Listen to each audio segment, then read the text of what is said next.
हरे कृष्णा। नमस्कार दोस्तों, आज हम बात करने वाले हैं भृगु ऋषि के बारे में।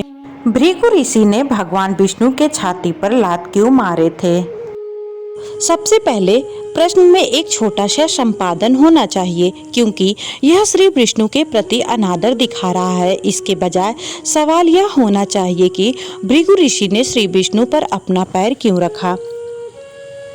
शापित जीवन हमेशा दुखदायी माना जाता है। धार्मिक कथाओं की माने तो यहाँ तक कि भगवान भी इसके दुष्परिणामों से बच नहीं पाए हैं। ऋषि दुर्वासा हमेशा अपने क्रोध और उसमें लोगों को श्राप देने के लिए जाने जाते हैं। भगवान शिव से लेकर कृष्ण तक इसका परिणाम भुगत चुके हैं। ऋषि भृगु का भगवान विष्णु को श्राप देना, जिसने हिंदू सभ्यता को जीने की राह दी। असुर गुरु शुक्राचार्य के पिता ऋषि भृगु ने भगवान विष्णु को कई बार धरती पर जन्म लेने का श्राप दिया था। इसलिए उन्होंने राम, कृष्ण, नरसिंह और परशुराम आदि रूपों में मनुष्य रूप में जन्म लिया। अब आइए बात करते हैं कि भृगु ऋषि ने भगवान विष्णु की छाती पर अपना पैर क्यों रखा। अनादिकाल से भक्त और भगवान का संबंध बहुत ही मधुर रहा है। कितने ही ऐसे भक्त इस धरातल पर हुए हैं जिनकी भक्ति ने उन्हें अमर कर दिया, जैसे भक्त राज प्रहलाद, भक्त शिरोमणि मीरा, दैत्यराज बलि आदि। परंतु क्या आपने कभी ऐसे भक्त के बारे में सुना है जिसने भगवान के ऊपर ही लात का प्रहार कर दिया?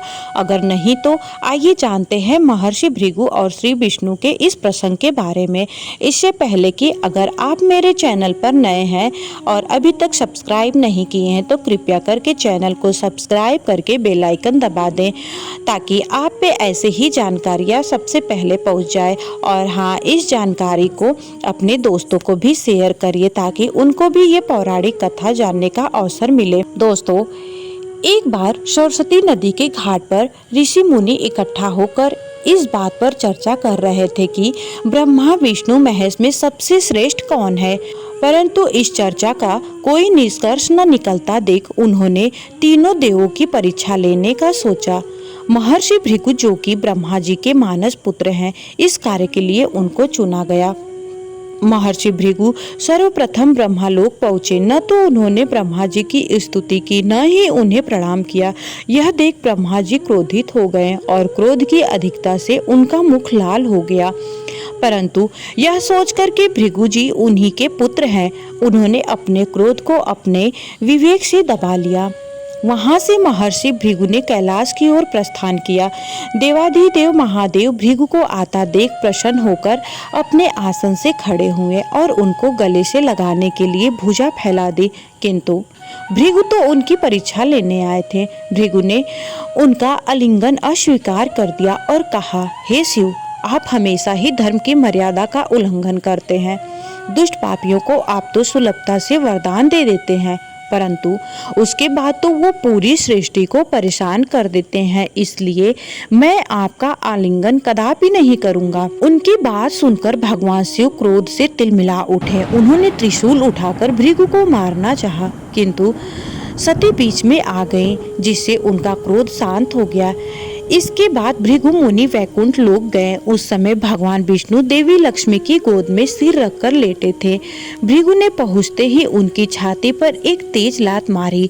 श्री हरि विष्णु शीघ्र ही अपने आसन से उठे और उन्हें प्रणाम करके उनके चरण दबाते हुए बोले, महाराज, आपके पैर पर चोट तो नहीं लगी? कृपया इस सिंहासन पर बैठिए। ऋषि श्रेष्ठ, मुझे आपके यहाँ पधारने का पता नहीं था, इसी कारण मैं आपका स्वागत ना कर पाया।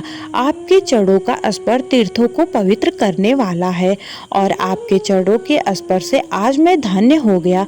भगवान विष्णु का यह प्रेम व्यवहार देखकर महर्षि भृगु की आंखों से आंसू बहने लगे। दोस्तों, इस कथा से हमें यह शिक्षा मिलती है कि सच्ची महानता क्रोध से नहीं बल्कि क्षमा और धैर्य से पहचानी जाती है। भगवान अपने भक्तों की परीक्षा को भी करुणा के साथ स्वीकार करते हैं। केवल वही सबसे बड़े होते हैं जो हर स्थिति में शांत और दयालु रहें। यह कथा भगवान विष्णु की महानता और करुणा का अद्भुत उदाहरण है, जो हमें धैर्य, प्रेम और क्षमा का महत्व सिखाती है। तो आपको मेरी जानकारी कैसी लगी? कमेंट में श्री राधे राधे लिखकर जरूर बताइएगा। धन्यवाद।